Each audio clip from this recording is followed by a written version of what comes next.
The barrage of bullets sending 2 people to the hospital, and it lands a rapper in jail. 7 Sheldon Fox with the exclusive. Pooh Shiesty just got hit with a raid after violating his release conditions, and he'd only been out for 3 months. All the first day out hype couldn't hide the fact that this Memphis rapper was acting in ways that practically guaranteed he'd lose his freedom again. He was reckless, no question. And yeah, the feds don't play around. After he threw shade at them in his first day out track, already racking up over 25 million views, they made sure to keep an eye on him and apply pressure. What really led to his downfall isn't even shocking, it's just the truth that nobody wants to admit. Today, we're breaking down exactly how he blew his second shot. But first, let's recap what went down. This Memphis artist was supposed to be enjoying his freedom when federal agents swooped in with a parole violation. Don't get it twisted, this didn't happen out of nowhere. From day one, he was moving like his freedom didn't matter. That's when things started to spiral. It almost seemed like he was daring them to take him back. For anyone who's been following, Pooh Shiesty came home after serving just under 5 years of an 8-year sentence. The feds initially aimed for 20 years, but his lawyers got it reduced. Still, federal parole isn't easy.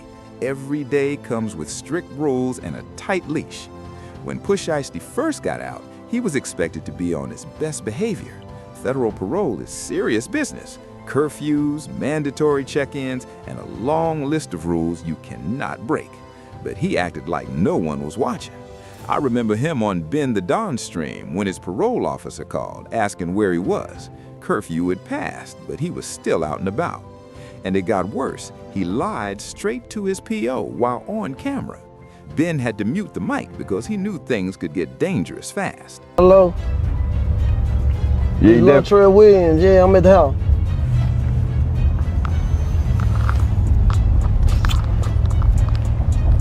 Keep it all right. Just go, kid. Go make it right. No. You said what? Yes, I am. Yes, I am, man. Check it good. That's where I live at. That's where I live at. Refresh it. That's where I live at. Look. I ain't lying to you. I ain't playing no game. You can mute the joint right now, Trey. I don't want to play like that. That's straight up reckless behavior. And the crazy part, this wasn't a one-off slip-up. Pooh Shiesty has been acting like he was untouchable from the start. He's all over social media, showing off jewelry, cars, and talking street like he wasn't still technically under federal supervision. But the story goes deeper than just missed curfews. Pooh Shiesty has been low-key incriminating himself through his own music. In one track, he literally raps, "Out on paper with a fully ARP sitting on my counter." And in the streets, we already know Pooh doesn't cap. If it's in his bars, it's usually real life. For context, an ARP is a fully automatic weapon, something you could never have while on federal parole. Here's the real kicker. As part of his release terms, he was supposed to be living in a halfway house. Let me break that down for anyone unfamiliar. When federal inmates get out early, they don't just go straight home. They're placed in a transitional facility, a halfway house. You sleep there nightly, follow strict rules, and gradually earn more freedom. It's meant to help you adjust, but you're still under intense supervision. In a halfway house, curfew is non-negotiable. You must be back by a specific time every night. You can't just come and go whenever. Travel requires permission, certain jobs require approval, and you definitely can't hang around other felons or known gang affiliates. The whole system exists to ease you back into society while keeping a tight leash on you. And when it comes to federal supervision, they do not play around. State parole might be lenient sometimes, but federal officers are trained to monitor every single move you make. Federal parole isn't just a set of suggestions. They can search your place at any time, hit you with random drug tests, and even a minor violation can send you straight back to finish your sentence. For someone like Pooh Shiesty, the CEO of Choa Gang, that supervision was supposed to be even tighter. The feds don't only monitor individuals, they monitor entire networks. As the head of Choa Gang, Every move, every connection, and every location he visited was under scrutiny. So how did Pooh Shiesty end up in this situation? It wasn't just a one-time mistake. His criminal record shows a pattern. He never really learned his lesson. The case that initially landed him in federal custody involved serious street activity. Back in 2020, Pooh Shiesty was linked to multiple incidents that caught federal attention. The central case involved him meeting someone, robbing them, and then shooting them during the robbery. On just one station, surveillance cameras showing a new view of a violent shootout in a parking lot of a South Florida apartment building. The barrage of bullets sending 2 people to the hospital, and it lands a rapper in jail. Court records show this wasn't just some random act. Lands a rapper in jail. 7 Sheldon Fox with the exclusive. Rhode Island says you're wanted. With it. Mr. Williams, you were arrested for pursuant to an arrest. This was part of a broader pattern of violent behavior that the feds had been tracking for some time. And it didn't stop there. There was also an incident where he allegedly opened fire at a club after his money was stolen. In that case, a security guard, just doing his job, ended up getting shot. Rapper arrested. He's accused of shooting a security guard at a South Florida gentleman's club and will remain behind bars. A judge denied bond for 21-year-old Lontrell Williams. Real talk, when you're moving like that in the streets, you're not just putting yourself at risk, you're putting innocent people in danger too. Folks who are just trying to live their lives. The feds built their case around multiple incidents, including armed robbery, assault with a deadly weapon, and conspiracy. They portrayed Pooh Shiesty as someone who turned to violence immediately, instead of using it as a last resort. Prosecutors argued he was a danger to the community and deserved the full 20 years they initially sought. His defense team fought to reduce that sentence, highlighting his youth, artistic potential, and capacity for rehabilitation. They succeeded in getting it down to 8 years, still serious, but far better than the 2 decades he was facing. When Pooh Shiesty got out, things seemed lined up.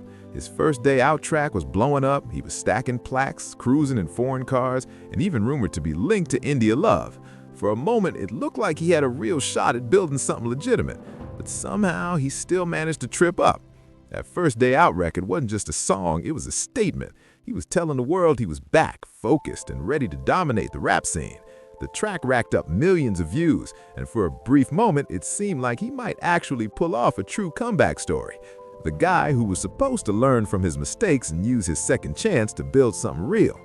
But behind the scenes, the streets were telling a different story. People close to him said he never fully left that street mindset behind.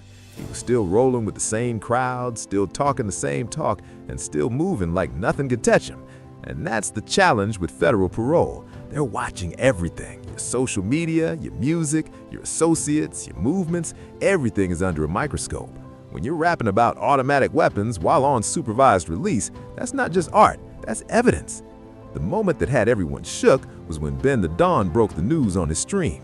During a live broadcast, Ben got a call about the raid. You could hear the shock in his voice when he realized the feds had come through and cleared everything out. He tried to keep it under wraps, but the streets were already buzzing. In the viral clip, you can hear Ben telling the caller, "Remember that bet when he had this right here and I said he's going to jail? Well, he's going back." Remember that bet when Buddy had this right here? And I told you I was like, he going to jail? Yeah. He's going back. As of 2026, this appears to be a parole violation, not new criminal charges. If he had picked up any fresh cases, he'd be facing extra time added to his sentence. Instead, the feds are just making him serve out the remainder of his original 8-year term. So what actually triggered the raid? Was it the lyrics about weapons, breaking curfew, hanging with the wrong people, or maybe something discovered during a routine check?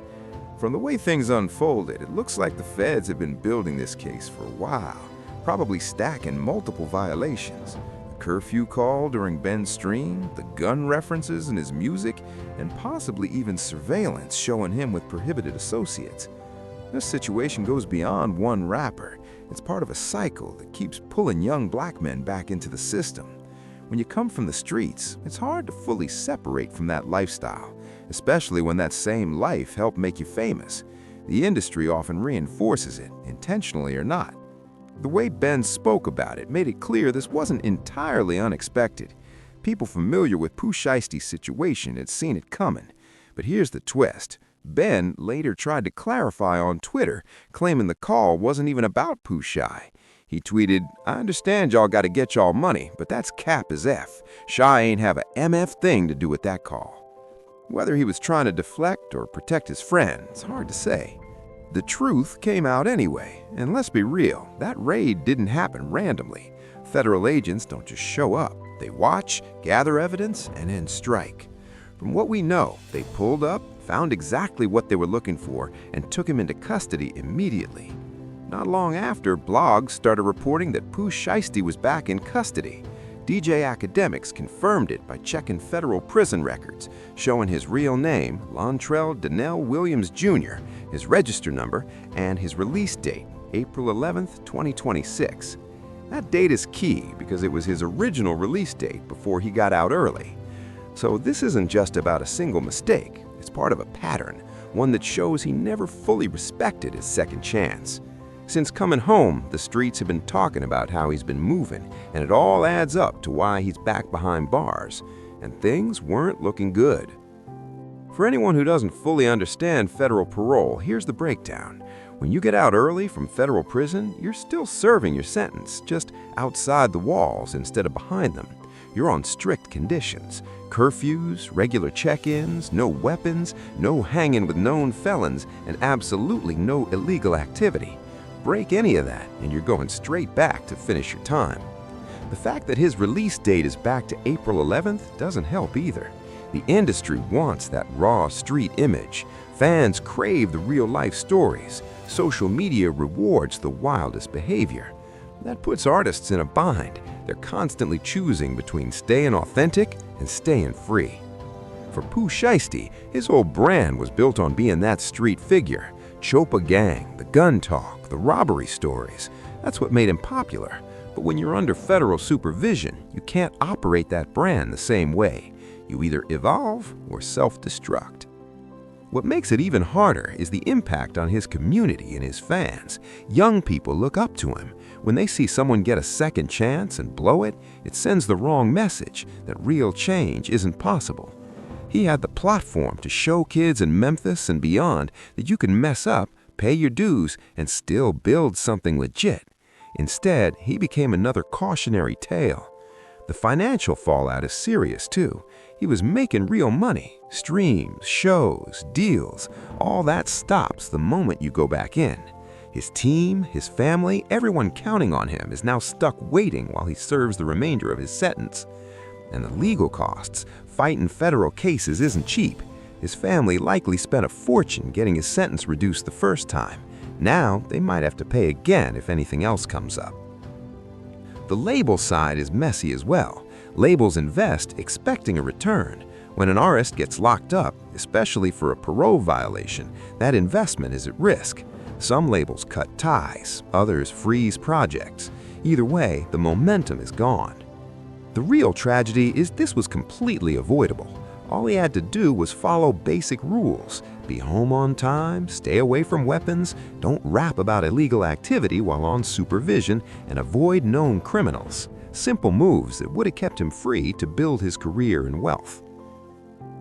Think about what he could have accomplished with 3 more years of freedom, multiple projects, bigger tours, legitimate business moves, building a legacy as a major name in hip-hop. Instead, he's going to spend those years behind bars, watching other artists rise while he's stuck on the sidelines. Halfway houses are meant to help with the transition, but in reality, many are overcrowded, understaffed, and placed in environments that make it hard to escape the same influences that got you in trouble in the first place. For someone like Pooh Shiesty, famous with money, that setting may not have given him the structure and support that he really needed. The federal parole system is more about enforcement than rehabilitation. Instead of setting people up to succeed, it often sets them up to fail with strict rules and harsh consequences. One misstep can send you straight to prison, even without a new charge. At the same time, those rules exist for a reason. Federal supervision is meant to protect the community while giving people a chance to prove they've changed. When violations keep happening, especially with a violent history, the system reacts. So what's next? Pooh Shiesty is scheduled for release on April 11, 2026. If no new infractions occur while he's in custody, that gives him roughly 15 months to reflect, grow, and hopefully plan a better path forward. But the rap game won't pause for him. New artists will rise, trends will shift, and his momentum is gone. Restarting a career is tough for anyone, but it's even harder when you've got multiple arrests weighing you down. His lawyers might push for an appeal or early release, but that's a tough fight this time. Judges are less forgiving when second chances are wasted, and prosecutors will argue he can't be trusted back in the community. The smartest move now is to use the time wisely. Write, study, take classes, and work on himself. When he gets out, he'll need to prove real change, not just talk about it. The real question comes in April of 2026. Does he finally learn, or do we see the start of another cycle? The hip-hop world is watching, and hopefully other artists in similar situations are paying attention. This story goes beyond Pooh Shiesty. It's about choices, second chances, and how hard it really is to change when everything around you stays the same. For young people watching, the message is clear. When you get an opportunity to turn your life around, take it seriously. Don't let pride, pressure, or street image cost your freedom. Success means nothing if you can't enjoy it. For other artists on supervision, this should be a wake-up call. Federal parole isn't a game. The rules may feel unfair, but breaking them can cost you everything you've worked for. Pooh Shiesty could have avoided all of this by focusing on his music and following basic release terms. Instead, he acted like no one was watching, and now he's back behind bars. The saddest part, he had everything going for him. Talent, opportunities, resources, people who believed in him. But none of that matters if you don't make the right choices when it counts. So what do you think of Pooh Shiesty's future in hip-hop? Will he truly change when he gets out, or is this the start of a longer cycle? Drop your thoughts in the comments, and don't forget to subscribe for more updates and hip-hop news. Real talk, this is a lesson for anyone on parole or probation. Freedom is a privilege, not a guarantee. Don't fumble the bag over street credibility that isn't worth the years you'll lose. Stay focused, stay free, and let your success speak louder than your past. The streets will always be there, but opportunities like the one Pooh Shiesty had don't come around often. When you get a chance to turn your life around, take it and don't let go, because once it's gone, it might not come back. That's all for today, fam. Stay solid, stay out of trouble, and we'll catch you in the next one.